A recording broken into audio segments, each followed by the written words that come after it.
Hello guys, আসসালামু আলাইকুম। তো আজকে আমি আপনাদের দেখাবো কলমি শাক ভাজি রেসিপি। তো এখানে আমি পেঁয়াজ কুচি দিয়ে দিলাম কিছুটা, তার মধ্যে কিছুটা কাঁচামরিচ অ্যাড করলাম। এটা ভালো করে ভেজে নিতে হবে।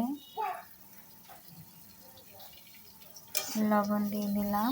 ও আচ্ছা, আমি কিন্তু রসুনটা আগে দিয়ে দিয়েছিলাম, পেঁয়াজের সাথে রসুনটা ছিল। তো যাই হোক, এটা ভালো করে ভেজে নিচ্ছি। তো একটু ভাজা ভাজা হলে এর মধ্যে আমি কিছুটা শাক অ্যাড করলাম।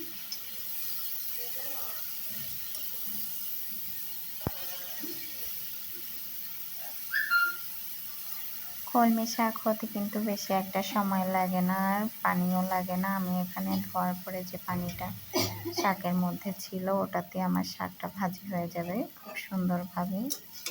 সেটা আপনারা রান্নার শেষে দেখতে পাবেন। তো এখানে শাকটাকে ভালো করে মিশিয়ে নিচ্ছি সব মশলার সাথে ভালোভাবে।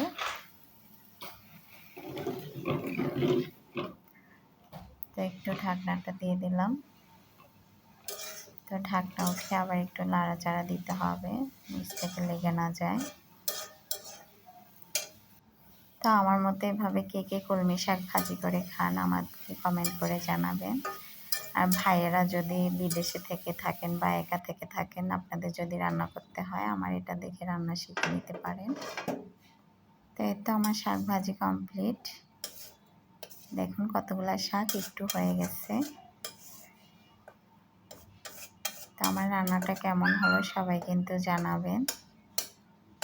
তো দেখতে পাচ্ছেন আপনারা নিশ্চয়ই আমার শাকগুলো খুব ভালোভাবে সেদ্ধ হয়ে গেছে। এই তো আমার আজকের recipe. Tata, bye bye, thank you.